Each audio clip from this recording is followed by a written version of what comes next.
कैसे हैं? खैरियत से उमैद साहब? ये क्या हो रहा है, क्या चल रहा है? कुछ चलेगी गाड़ी आगे पाकिस्तान की या नहीं चलेगी? चलेगी चलेगी चलेगी इंशाल्लाह, उम्मीद पे दुनिया कायम है। कैसे चलेगी? कैसे चलेगी? देखिए, प्रोफेशनल क्रिकेट है ये। हम्म, प्रोफेशनल क्रिकेट है तो वो भी एक प्रोफेशनल प्लेयर्स है। हम्म, हर एक का दिन होता है, किसी का दिन नहीं होता, किसी का होता है, तो इस वजह से आई थिंक मेहनत तो कर रहे हैं लड़के। आपको नजर भी आएगा, देखें आखिर तक जान मारते रहे हैं। आप हम्म। पिछला मैच भी देखेंगे तो कोशिश हर एक ने की है एंड पे। बस दरमियान में थोड़ा सा वो पिच प्रॉपरली या कंडीशंस प्रॉपरली रीड नहीं कर सके, तो इस वजह से वो डगमगा गए थे। लेकिन इंशाल्लाह अच्छा करेंगे, क्योंकि दुबई की कंडीशन है वो थोड़ी डिफरेंट है। आपने देखा था कल हम्म, बांग्लादेश ने किस तरह उसको रिस्ट्रिक्ट किया हुआ था मिडिल ऑर्डर में। हाँ। तो ड्यूरिंग द मिडिल ओवर्स तो आई थिंक कि अच्छा मुकाबला होगा। बट उमैद, ऑनेस्टली स्पीकिंग, मतलब दिल पे हाथ रख के ये बताएं कि वाकई उस तरह जान मारी गई थी जब 320 का एक टारगेट आपके सामने होता है? डू यू थिंक हमने जिस तरह पावर प्ले में अपने आप को एग्जीक्यूट किया, उसके बाद फर्दर ऑन हम जब आगे बढ़े, जान मारते हुए तो एक सलमान अली आगा दिखे और डाउन दी ऑर्डर आके खुशदिल शाह दिखे, क्या सबने उस तरह जान मारी थी? और क्या ये लड़के बाउंस बैक करने की एबिलिटी रखते हैं?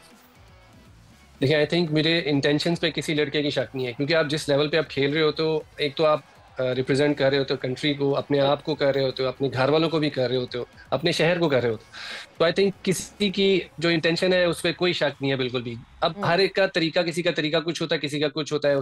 किसी ने कोई सोचता है कि मैं लंबा लेके जाऊंगा। 50 ओवर मैच है जिसमें टेस्ट और T20 का कॉम्बिनेशन होता है। तो आई थिंक जितना लंबा लेके जाएंगे, शायद बैट पे आना शुरू हो जाए बॉल। लेकिन उनकी जिस तरह उन्होंने बॉलिंग की, जिस एक्यूरेसी से वो बॉलिंग कर रहे थे, तो वो hats off to their bowling New Zealand की। आई थिंक देखिए, पहले भी पाकिस्तान इस तरह कमबैक कर चुका है। अब पाकिस्तान को कभी भी आईसीसी टूर्नामेंट्स में राइट ऑफ नहीं कर सकते। पास देख लें, जोन सा भी आप वर्ल्ड कप जो जीते हुए भी, उसमें भी हम नीचे होते थे, आगे किसी ना किसी तरह अल्लाह की वो कुदरत का निजाम चल पड़ता था। तो लेकिन आई थिंक देखिए, लड़के जान मारते हैं और मारेंगे, आगे भी आए हम। अच्छा, अब आपने दुबई की कंडीशंस की बात की। आप काफ़ी क्रिकेट वहाँ पर खेले हैं, आपने पहले मैच का भी हवाला दिया उमैद। किस तरह से देखते हैं इंडिया और बांग्लादेश का मैच और फिर पाकिस्तान और इंडिया का मैच, पिच कंडीशंस के हवाले से, या पिच कैसा रवैया उसका हो सकता है? आप अपने तजर्बे की रोशनी में ज़रा बताइए, आपको क्या लग रहा है? मैं आपको दोनों मैचों का अगर बताऊं, देखें जिसने भी फुलर लेंथ पे बॉल किया है उसको मार पड़ी है, या जिसने ऑफ द आपने थोड़ी सी टांग पे किया है तो, या विड्थ दी है तो उसको मार पड़ी है। इवन के दुबई में भी, दुबई की पिच थोड़ी सी स्पॉन्जी होती है, थोड़ा सा स्लोअर साइड पे होती है कराची की निस्बत। तो देखिए, अगर आप लेंथ पे करेंगे, अच्छी एक्यूरेसी से करते रहेंगे, तो आई डोंट थिंक कि आपको बैट्समैन अच्छे तरीके से मारेगा। फिर उनको आप दूसरी शॉटों की तरफ जाना पड़ता है, पैडल स्वीप की तरफ जाना पड़ेगा, या उल्टी शॉट की तरफ, किसी तरफ पिछली वी की तरफ जाना पड़ता है, जब आपसे सीधी शॉट्स नहीं लगती। तो आई थिंक दोनों ऐसी पिचेस पे जो टीम्स है ना, वो लेवल पे आ जाती है। But Umaid, do you think जिस तरह हमने इंडिया और बांग्लादेश का मैच देखा, would it be right to say कि अंडर द लाइट्स बैटिंग करना एटलीस्ट उस सरफेस पे जो है मुश्किल था, और अगर ऐसी ही सरफेस ऑफर होती है पाकिस्तान इंडिया के मैच में, सो टॉस बहुत वाइटल हो जाएगा? देखिए, मैंने फिर दोबारा दोनों मैचों की बात करूंगा कि पाकिस्तान को लग रहा था कि ड्यू होगी यहाँ पे, ठीक है, और इसी तरह दुबई में भी आप सोचते हैं कि ड्यू होगी, लेकिन आई थिंक वो स्प्रे कर दिया जाता है जिसकी वजह से ड्यू नहीं पड़ती ग्राउंड पे, जिसकी वजह से ऑलमोस्ट सेम कंडीशन रहती है। थोड़ी सी उनकी हो जाती है, लेकिन कंडीशन ऑलमोस्ट वही रहती है। तो सेकंड टाइम में जब पिच जो है ऑब्वियसली वियर एंड टेयर हुई होती है, दोनों पिचेस पे हुई होगी, उस पर ज्यादा थी। आई थिंक दुबई में ज्यादा अच्छा टर्न हो रहा था। आपने देखा उनके बॉलर स्पिनर्स ने कितनी अच्छी बॉलिंग की, जगह पे की, तो उनको मार नहीं पड़ी थी बिल्कुल भी। तो हमारे स्पिनर्स बहुत काम आएंगे दरमियान में, और वेरिएशन जो है अच्छी जगह से बहुत यूज्ड होंगी। बिल्कुल। और जहां हम बात करते हैं हाफिज, मतलब ऑब्वियसली पाकिस्तान का जिस तरह स्टार्ट ऑफ हुआ, दिल हम सबका धड़का हुआ है, और जहां वो कहते हैं ना, डूबते को तिनके का सहारा भी मिल जाए, या हम ढूंढ रहे हैं कहीं से दिल कि कोई धड़क जाए, हाँ, कुछ ऐसे कि हम ढूंढ रहे हैं कहीं से कोई हमें कहे कि जो है, हमें कोई तो बताए कि पाकिस्तान के दिन अच्छे पलटेंगे और दिन अच्छे आएंगे। तो सैयद अजमल साहब हमारे साथ मौजूद हैं, और ये हमें ज़रा बताएंगे कि किस तरह, क्या हालात दिख रहे हैं इस वक्त पाकिस्तान के, और क्या पाकिस्तान के सितारे गर्दिश में हैं या गर्दिश में अब नहीं हैं, और हम बेहतरी की तरफ मूव ऑन करेंगे। और 23rd would be our lucky day और नॉट? जी जी जी, खुश आमदीद सर। अस्सलाम वालेकुम। वालेकुम अस्सलाम। अजमल साहब, सबसे पहले तो खुश आमदीद हमारे शो में, और जल्दी से कोई अच्छी खबर दे दें अगर आपके पास कोई अच्छी खबर है कि पाकिस्तान के सितारे ये जो गर्दिश में हैं पाकिस्तान क्रिकेट टीम के, ये बाहर निकलेंगे इससे। गर्दिश में तो ओवरऑल पाकिस्तान के सारे काफी फंसे हुए हैं।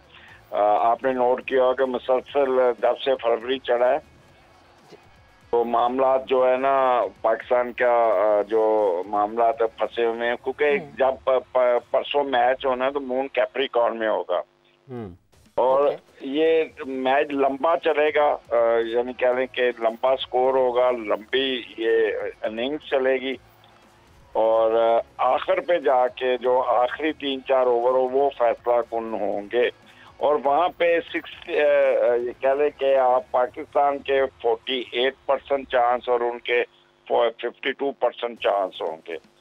बाकी हम आपको पता है हम लोग खेलते हैं कौम की दुआओं पे, तो अगर कोई दुआ लग गई तो फिर कामयाबी हो जाएंगे। फिलहाल पाकिस्तान का कोई इतना अच्छा सीन नजर नहीं आ रहा।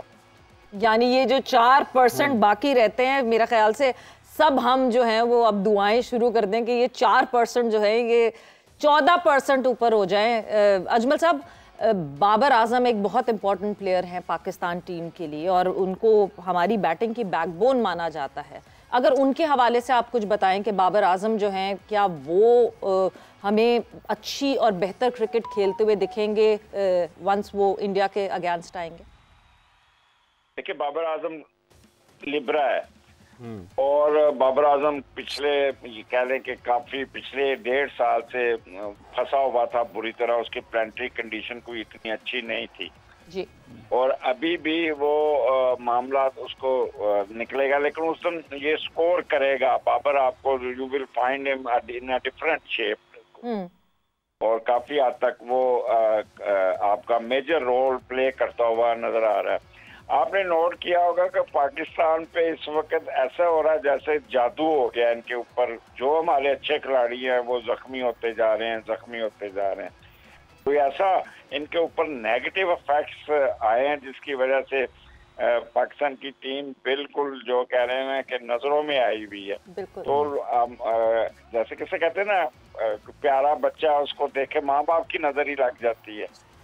तो इन खिलाड़ियों को नजर लगी हुई है। अच्छा, रिजवान के बैसियत कप्तान इनफरादी तौर पर उनके सितारे कहाँ उरूज पर हैं? क्योंकि भी ऑस्ट्रेलिया साउथ अफ्रीका में तो वो जीते, एक तारीख साज कामयाबी रही पाकिस्तान की, तो बैसियत कप्तान रिजवान के सितारे उरूज वाले हैं, उरूज की तरफ नजर आते हैं। ये मैं बता रहा हूँ ना कि क्रिकेट में ये प्रेडिक्ट करना बड़ा मुश्किल होता है कि अगर आप एस्ट्रोलॉजिकली देखें तो हर खिलाड़ी की एक अपनी होती है इंडिविजुअल यहाँ पे। बिल्कुल ओवरऑल पाकिस्तान लड़ाई करेगा, ये नहीं कह रहा हूँ, लेकिन रिजवान को कह लें कि कोई यहाँ पे एज ए कैप्टन कोई इतनी अच्छी शोहरत मिलती, इतनी अच्छी पोजीशन नहीं मिलती नजर आती, फिर भी ही विल परफॉर्म, जोर लगाएंगे। ये 23 का मुकाबला यू विल सी कि पाकिस्तान जोर मारेगा, ये डू एंड डाई वाली बात होगी, लेकिन ये थोड़ा सा कह ले कि प्लस माइनस होगा और फिर मैं वही उसकी कसरत दुआओं से निकाल ले, क्योंकि देखें अल्लाह ताला ने कहा तू तदबीर कर, मैं तकदीर बदलता हूँ, तो दुआएं जो और सदकात जो होती है ना वो किस्मत तब्दील कर देती है। तो शायद हमारी अल्लाह ताला वहाँ पे कोई ना कोई मौजज़ा कर दे।